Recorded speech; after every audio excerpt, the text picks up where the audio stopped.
النهاردة هنتكلم على ملك.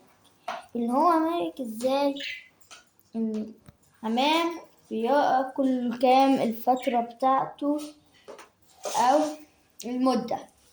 ان هو لازم مثلا ترجعوا من مشوار او صاحيين من النوم، حطولهم الاكل 10 دقايق والمية 10 دقايق وشايلينها منهم، أو بعد 10 دقايق تحطوها في مكان بعيد القفص خالص.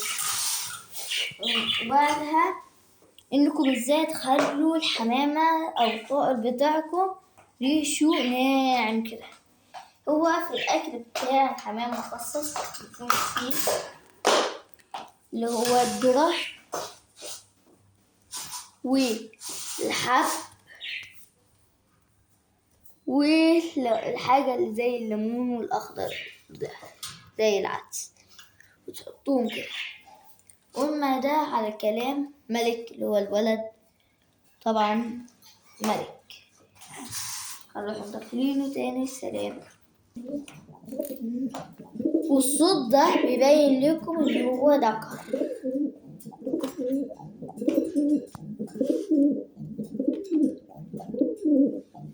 ما هو بيعمل لكم الحركات دي يبقى هو تعرفوا ان هو ذكر.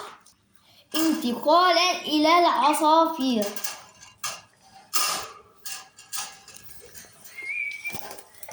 هنعرف ان ازاي تفرق بين الانثى في العصافير او طيور الحب في دول. انكم هتمشوا على راسها كده وتثبتوه بالشكل ده، تروحوا واخدينه من عيد بنقاره كده، هتلاقي البقعة البيضة دي بتعرفوا ان هو انثى صغير.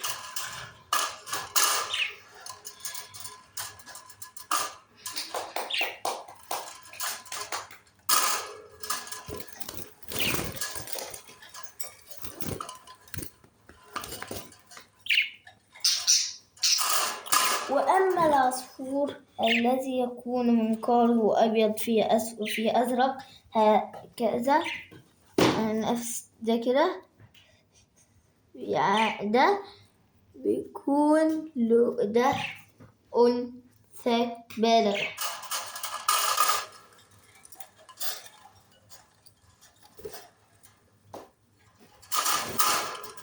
أما العصفور الذي يكون منقاره بهذا الشكل أزرق كامل، نفس ما حضرتكم شايفين